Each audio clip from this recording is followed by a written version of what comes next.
நமது மெய்ப்பரும் நமது மீட்பரும் நமது ஆண்டவருமாகிய இயேசு கிறிஸ்துவில் பிரியமான உறவுகளே, நாள்தோறும் வத்திக்கான் வானொலியின் நிகழ்ச்சிகளை அருள் ஒளி இணையதளம் வழியாக உங்களுக்கு நாங்கள் ஒளிபரப்புகின்றோம்.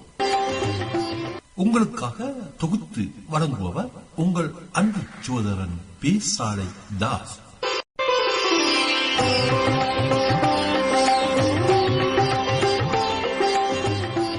லௌதேத்தூர் இயேசுஸ் கிறிஸ்துஸ். இயேசு கிறிஸ்துவுக்கு புகழ். தமிழ் கூறும் நல்லுலகில் வாழும் அனைத்து அன்புள்ளங்களுக்கும் வத்திக்கான் வானொலியின் வணக்கம்.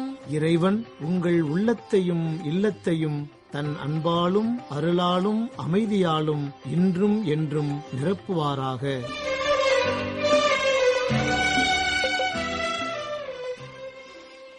அன்பு நேயர்களே, வத்திக்கான் வானொலி இன்று உங்களுக்கு வழங்க இருப்பவை தடம் தந்த தகைமை, விவிலிய தேடல் மற்றும் செய்திகள்.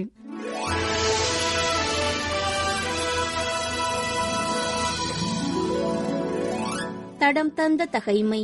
கடும் சினமுற்ற அரசர் நெபுகத்நேசர்.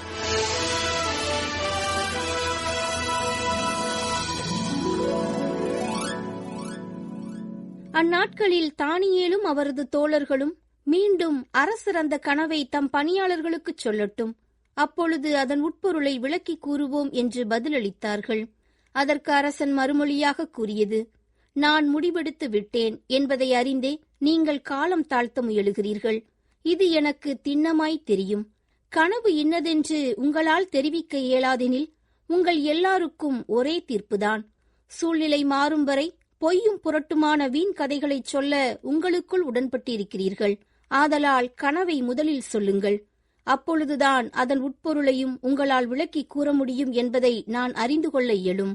கல்தேயர் மறுபடியும் அரசனை நோக்கி, அரசரே, உமது விருப்பத்தை நிறைவேற்றக்கூடியவன் இவ்வுலகில் ஒருவனும் இல்லை. வலிமையுடைய எந்த பேரரசனும் இத்தகைய காரியத்தை எந்த மந்திரவாதியிடமாவது மாய வித்தைக்காரனிடமாவது கல்தேயனிடமாவது இதுகாரும் கேட்டது கிடையாது. ஏனெனில் நீர் கேட்கும் காரியம் செயற்கரிய ஒன்று. தெய்வங்களால் அன்றி வேறெவராலும் அரசருக்கு அதனை தெரிவிக்க முடியாது. ஆனால் மானிடர் நடுவில் தெய்வங்கள் இருந்ததில்லையே என்று மறுமொழி கூறினார்கள். அரசன் இதைக் கேட்டு கடுஞ்சினமுற்று சீறி எழுந்து பாபிலோனில் இருந்த எல்லா ஞானிகளையும் அழித்து விடும்படி ஆணையிட்டான். ஞானிகள் கொலை செய்யப்பட வேண்டும் என்ற ஆணையின்படி தானியேலையும் அவருடைய தோழர்களையும் கொலை செய்ய தேடினார்கள். உடனே தானியேல் அரசனிடம் போய் கனவின் உட்பொருளை அவனுக்கு விளக்கி கூற தமக்கு சில நாள் கெடு தருமாறு கேட்டுக்கொண்டார். கருணை உன் வடிவல்லவா, கடவுள் உன் பெயரல்லவா. விவிலிய தேடல். திருப்பாடல் 69 பகுதி 1. கடவுளின் கருணைக்காக காத்திருப்போம். கருணை உன் வடிவல்லவா, கடவுள் உன் பெயரல்லவா, கடந்தாலும் உள்ளத்தின் உள்வாழ்வா, கருணை உன் வடிவல்லவா. அன்பு நேயர்களே, கடந்த வார நமது விவிலிய தேடலில் வலிமையும் ஊக்கமும் தரும் ஆண்டவர் என்ற தலைப்பில் 68வது திருப்பாடலில் 28 முதல் 35 வரையுள்ள இறை வார்த்தைகள் குறித்து தியானித்து அத்திருப்பாடலை நிறைவுக்கு கொணர்ந்தோம். இவ்வாரம் 69வது திருப்பாடல் குறித்த நமது தியான சிந்தனைகளை தொடங்குவோம். உதவிக்காக வேண்டல் என்று தலைப்பிடப்பட்டுள்ள இத்திருப்பாடல் மொத்தம் 36 இறைவசனங்களை கொண்டுள்ளது. இது பாடகர் தலைவருக்கு லீலிமலர் என்ற மெட்டு தாவீதுக்கு உரியது என்றும் துணை தலைப்பிடப்பட்டுள்ளது. தாவீது துன்பச் சூழலில் இருந்தபோது இத்திருப்பாடலை எழுதியிருக்க வேண்டும்.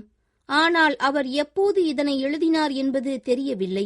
சில விவிலிய மாணவர்கள் இறைவாக்கினர் எரேமியா இதை எழுதினார் என்றும் கருதுகின்றனர். காரணம், தாவீது அரசரை போன்றே எரேமியாவிற்கும் எதிரிகள் பலர் இருந்தனர். எரேமியா தாவீது வாழ்ந்த 400 ஆண்டுகளுக்கு பிறகு வாழ்ந்த ஓர் இறைவாக்கினர். மக்களுக்கு கடவுள் எதை கூற விரும்பினாரோ அதனை அப்படியே சொன்னார் எரேமியா. அவர்களுக்கு அது பிடிக்கவில்லை. அதனால் அவர்கள் எரேமியாவை காயப்படுத்தினார்கள். ஆனால் அவரை காயப்படுத்த எந்த காரணமும் இல்லை. ஏனென்றால் அவர் கடவுளின் வார்த்தைகளைத்தான் மக்களிடம் தெரிவித்தார். இப்படி இருப்பினும் இந்த திருப்பாடலை தாவீதுதான் எழுதினார் என்று பெரும்பாலான விவிலிய பேராசிரியர்கள் கருதுகின்றனர். மேலும் இந்த திருப்பாடலில் உள்ள பல்வேறு பகுதிகள் புதிய ஏற்பாட்டில் கிறிஸ்துவின் வாழ்வோடு தொடர்புபடுத்தப்படுகிறது. குறிப்பாக 22வது வசனம் கிறிஸ்துவின் எதிரிகளை குறிப்பிடுவதாக இங்கே எடுத்துக்காட்டப்படுகிறது. எனவே 22வது திருப்பாடலைப் போலவே இதுவும் துயரத்தில் தொடங்கி நம்பிக்கையில் நிறைவடைகிறது. தாவீதை துன்புறுத்தியதற்காக அவரது எதிரிகள் பெரும் அழிவை தேடிக்கொண்டது போல கிறிஸ்துவுக்கு துயரங்களையும் கொடும் மரணத்தையும் கொடுத்ததற்காக யூதர்கள் பெற்ற அழிவையும் இங்கே நாம் ஒப்பிட்டு பார்க்க உதவுகிறது. வானம் பறந்தாலும் அங்கும் உன்மேன்மை தங்கும், கடலாழம் சென்றாலும் உஞ்ஞானம் பொங்கும், எங்கெங்கும் தெய்வீகமயமல்லவா, கருணை உன் வடிவல்லவா. இத்திருப்பாடல் 3 முக்கிய பகுதிகளை கொண்டுள்ளது. முதல் பகுதியில் தான் அனுபவித்த மிகுந்த துன்பத்தையும் துயரத்தையும் குறித்து கடவுளிடம் முறையிட்டு தன்னை விடுவித்து ஆதரிக்கும்படி அவரிடம் மனம் ஒன்றித்து இறைஞ்சுகிறார் தாவீது அரசர். 2ஆம் பகுதியில் தன்னை துன்புறுத்துபவர்கள் மீது கடவுளின் நீதியான தீர்ப்புகள் வெளிப்படும் என்று தனது எதிரிகளை சாபமிடுகின்றார் தாவீது.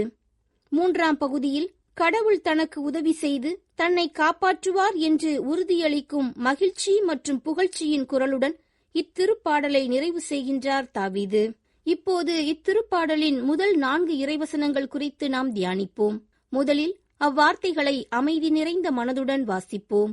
கடவுளே, என்னை காப்பாற்றும். வெள்ளம் கழுத்தளவு வந்துவிட்டது. ஆழமிகு நீர்த்திரளுள் அமிழ்ந்திருக்கின்றேன். நிற்க இடமில்லை. நிலை கொள்ளாத நீருக்குள் ஆழ்ந்திருக்கின்றேன். வெள்ளம் என் மீது புரண்டோடுகின்றது. கத்தி கத்தி களைத்துப் போனேன். தொண்டையும் வறண்டு போயிற்று. என் கடவுளாம் உமக்காக காத்திருந்து என் கண்கள் பூத்துப் போயின. காரணமில்லாமல் என்னை வெறுப்போர் என் தலைமுடியை விட மிகுதியாயிருக்கின்றனர்.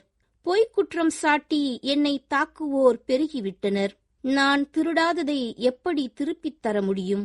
முதலாவதாக, கடவுளே என்னை காப்பாற்றும். வெள்ளம் கழுத்தளவு வந்துவிட்டது என்கின்றார் தாவீது.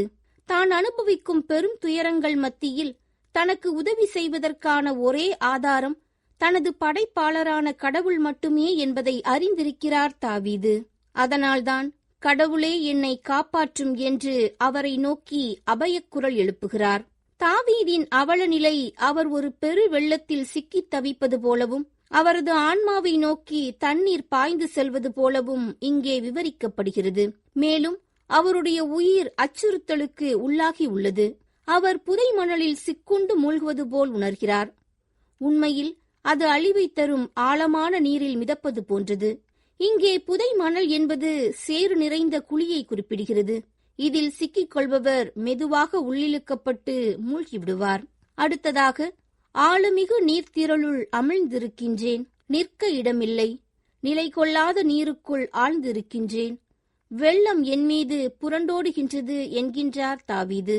இத்திருவசனங்களில் அவரது மனவேதனை, கையறு நிலை, மரண பயம் ஆகியவற்றை பார்க்க முடிகிறது.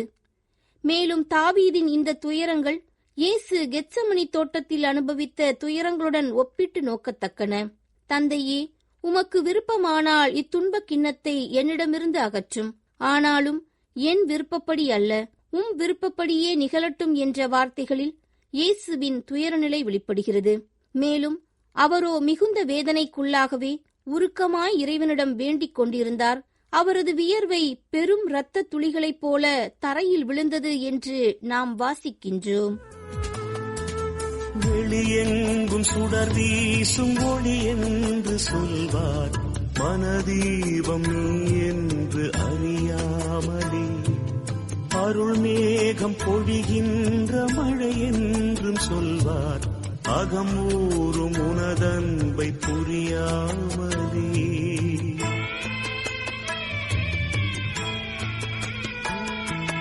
வெளியெங்கும் சுடர் வீசும் ஒளி என்று சொல்வார், மனதீபம் நீ என்று அறியாமலே. அருள் மேகம் பொழிகின்ற மழை என்றும் சொல்வார். அகமூறும் உனதன்பை புரியாமலே தொடுந்தூரம் இருந்தாலும் நீதான் என்றே உணராத நிலை மாற்றுவாயோ. உந்தன் கடல் போன்ற அன்பின் துளி போதும் வாழ்வேன். ஒளிவுண்டு வாழும் மலர் போலாவேன். மனவாசல் திறந்தே உன்மயமாகுவே. கருணை உன் வடிவல்லவா, கடவுள் உன் பெயரல்லவா. கடந்தாலும் உள்ளத்தின் உள்வாழ்வா, கருணை உன் வடிவல்லவா. இரண்டாவதாக, கத்தி கத்தி களைத்து போனேன், தொண்டையும் வறண்டு போயிற்று. என் கடவுளாம் உமக்காக காத்திருந்து என் கண்கள் பூத்துப் போயின என்கின்றார் தாவீது. கடவுள் தனக்கு அருளவிருக்கும் விடுதலைக்காக காத்திருக்கும் போது அவரது தொண்டை வறண்டு பார்வை மங்கிவிடுகிறது என்பதையும், அதே வேளையில் சூழ்நிலைகள் மிகவும் மோசமாக தோன்றினாலும் படைப்பாளர் தனது தேவைகளை பூர்த்தி செய்து தன்னை எப்படியும் காப்பாற்றி விடுவார் என்ற நம்பிக்கையில் அவர் காத்திருப்பதையும் இந்த இறை வார்த்தைகள் நமக்கு எடுத்து காட்டுகின்றன. மூன்றாவதாக, காரணமில்லாமல் என்னை வெறுப்போர் என் தலைமுடியை விட மிகுதியாயிருக்கின்றனர். பொய்க்குற்றம் சாட்டி என்னை தாக்குவோர் பெருகிவிட்டனர். நான் திருடாததை எப்படி திருப்பித் தர முடியும் என்று உரைக்கின்றார் தாவீது. இங்கே தலைமுடியை எப்படி நாம் எண்ணிவிட முடியாதோ அந்த அளவிற்கு தனது எதிரிகள் பெருகிவிட்டதாக சுட்டிக்காட்டுகின்றார் தாவீது. தன் மீது காழ்ப்புணர்வு கொண்டு தன்னை தாக்கத் தேடிய மன்னர் சவுலையும் அவரது ஆட்கள் மற்றும் படை வீரரை அவர் இங்கே குறிப்பிடவில்லை. மாறாக, தன்னையும் தனது மக்களையும் தாக்கி அழிக்க விரும்பிய தனது எதிரி நாட்டு மன்னர்களை குறிப்பிடுவதாகவே நமக்கு நினைக்கத் தோன்றுகிறது. அத்துடன் தன்னை எப்படியாவது வென்றுவிட வேண்டும் என்பதற்காக அவர்கள் தன்மீது பொய்க்குற்றம் சுமத்துகின்றனர் என்றும் சுட்டிக்காட்டுகின்றார். இந்த வார்த்தைகள் மெசியாவாகிய கிறிஸ்துவின் வார்த்தைகளுடன் ஒப்பிட்டு நோக்கத்தக்கன. என்னை வெறுப்போர் என் தந்தையையும் வெறுக்கின்றனர். வேறு யாரும் செய்திராத செயல்களை நான் அவர்களிடையே செய்யவில்லை என்றால் அவர்களுக்கு பாவம் இராது. ஆனால் இப்போது அவர்கள் என்னையும் என் தந்தையையும் கண்டும் வெறுத்தார்கள் என்று இயேசு கூறுவதாக குறிப்பிடும் யோவான் நற்செய்தியாளர், காரணமின்றி என்னை வெறுத்தார்கள் என்று அவர்களுடைய திருச்சட்டத்தில் எழுதியுள்ளது இவ்வாறு நிறைவேறிற்று என்று இயேசு சுட்டுவதையும் எடுத்து காட்டுகிறார். அடுத்து, நான் திருடாததை எப்படி திருப்பித் தர முடியும் என்ற வார்த்தைகளில் தான் செய்யாத குற்றங்களுக்காக குற்றவாளி என்று எப்படி பொறுப்பேற்க முடியும் என்றும், தான் குற்றமேதும் செய்யாத போது ஏன் தண்டனையை அனுபவிக்க வேண்டும் என்றும் கூறி தாவீது தனது மாசற்ற தனத்தை வெளிப்படுத்துவதை பார்க்கின்றோம். ஆகவே நமது அன்றாட வாழ்வில் நெருக்கடியான சூழல்கள் ஏற்படும் போதெல்லாம் தாவீதை போன்று கடவுளிடம் சரணடைந்து நம்மையும் நமது ஆன்மாவையும் காப்பாற்றிக் கொள்வோம். இவ்வருளுக்காக இந்நாளில் இறைவேண்டல் செய்வோம். செவியின்றி குயில் பாடல் இனிதென்று சொன்னால் புவி மீது இசைஞானம் இழிவாகுமே. சுயம் தேடி அலைவோர்கள் அன்பென்று உன்னை புகழ்ந்தாலும் உன்மேன்மை பழுதாகுமே. உன்வான விண்மீனில் ஒன்றாய் என்னை உண்டாக்கி அருள் வீசுவாயோ. தூய்மை உலை மீது ஒளிரும் இரும்பாக காய்வேன். இறை நீட்டும் யாழில் நரம்பாக தேய்வேன். நிலை என்ன வந்தாலும் உனை போற்றுவே. கருணை உன் வடிவல்லவா, கடவுள் உன் பெயரல்லவா. கடந்தாலும் உள்ளத்தின் உள்வாழ்வா, கருணை உன் வடிவல்லவா. கடவுளின் கருணைக்காக காத்திருப்போம் என்ற தலைப்பில் இன்றைய விவிலிய தேடல் நிகழ்ச்சியை உங்களுக்கு வழங்கியது வத்திக்கான் வானொலி.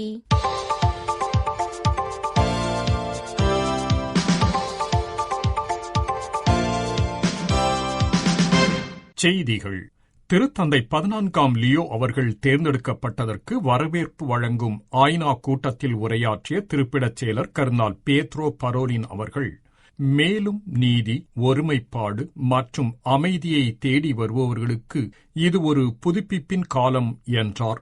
புதிய திருத்தந்தையின் தேர்வு கத்தோலிக்கர்களுக்கு மட்டுமல்ல, அமைதி, ஒருமைப்பாடு மற்றும் நீதியை தேடி வருவோருக்கு புதுப்பிப்பின் காலமாக உள்ளது என்ற கர்தினால் பரோலின் அவர்கள், புதிய திருத்தந்தை அவர்கள் சந்திப்பின் கலாச்சாரத்தை கைக்கொண்டுள்ளதாகவும், தாழ்ச்சியுடன் செய்மடுப்பதையும், கருணையுடன் செயல்படுவதையும், அனைத்திற்கும் மேலாக பொதுநலனை நாடுவதையும் அரசியல் உறவுகளில் செயலாண்மை திறமாக கொண்டுள்ளதாகவும் தெரிவித்தார்.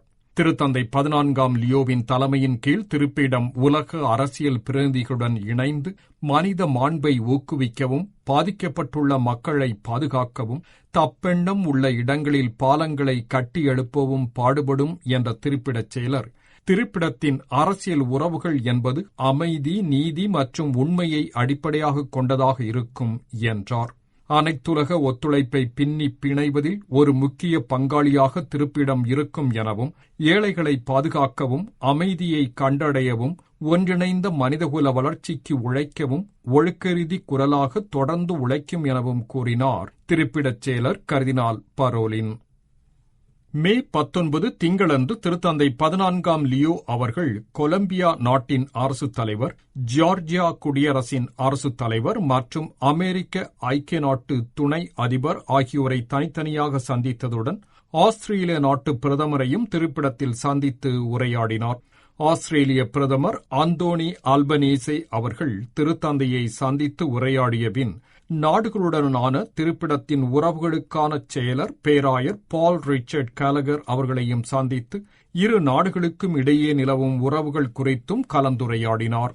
ஆஸ்திரேலிய சமூகத்திற்கு கத்தோலிக்க திரு அவை ஆற்றி வரும் பணிகள், குறிப்பாக கல்விப் பணிகள் குறித்தும், சுற்றுச்சூழல் பாதுகாப்பு, ஒன்றிணைந்த மனிதகுல வளர்ச்சி, மத சுதந்திரம் போன்றவை குறித்தும் இருதரப்பினரிடையே கருத்து பரிமாற்றங்கள் இடம்பெற்றன. இதே நாளில் திருப்பிடத்தில் திருத்தந்தை 14ஆம் லியோ அவர்களை சந்தித்து உரையாடிய கொலம்பிய அரசுத் தலைவர் குஸ்தாவோ பிரான்செஸ்கோ பேத்ரோ உரேகோ அவர்கள் அதன் தொடர்ச்சியாக பேராயர் கேலகர் அவர்களையும் சந்தித்து உரையாடினார்.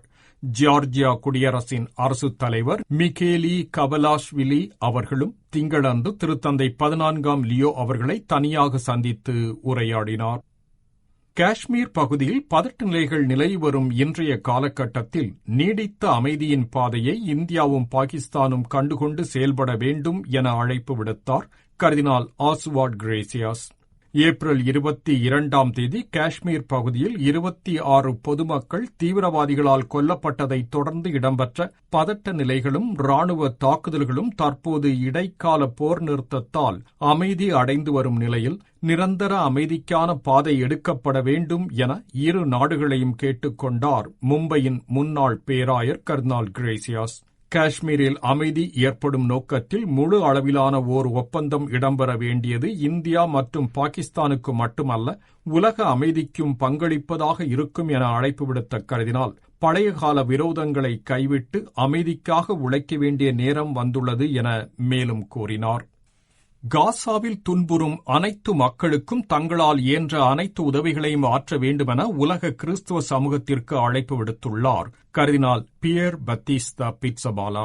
காசா பகுதியின் அமைதிக்கான திருத்தந்தை 14ஆம் லியோ அவர்களின் குரலோடு தன் குரலையும் இணைக்கும் எருசலேமின் லத்தீன் வழிபாட்டு முறை முதுபெரும் தந்தை கர்தினால் பிட்சபாலா அவர்கள் உலகில் போர் இடம்பெறும் பகுதிகளில் வன்முறைகள் நிறுத்தப்பட வேண்டும் என தன் பதவியேற்பு நாளின் போதும் திருத்தந்தை 14ஆம் லியோ அவர்கள் அழைப்பு விடுத்ததை மீண்டும் நினைவூட்டினார். திருத்தந்தை ஆவதற்கு முன்னர் பலமுறை சீனாவிற்கு பயணம் மேற்கொண்டுள்ள திருத்தந்தை 14ஆம் லியோ அவர்கள் சீன கலாச்சாரத்தையும் உண்மை நிலைகளையும் நன்கு அறிந்தவர் என்றார் ஹாங்காங் ஆயர் கர்தினால் ஸ்டீஃபன் சோ சாவ் யான். திருத்தந்தை 14ஆம் லியோ குறித்து ஹாங்காங் மறைமாவட்ட வார செய்தி இதழுக்கு நேர்முகம் வழங்கிய இயேசபை கர்தினால் சோ அவர்கள் தான் திருத்தந்தை 14ஆம் லியோவை சந்தித்தபோது அவருக்கு சிறு ஷேஷான் மரியன்னை திருவுருவச் சிலையை வழங்கியதோடு சீன திரு அவையையும் மக்களையும் மறக்க வேண்டாம் என கேட்டதாகவும் கூறினார். இத்துடன் வத்திக்கான் வானொலியின் தமிழ் ஒலிபரப்பு நிறைவு பெறுகின்றது. நன்றி, வணக்கம்.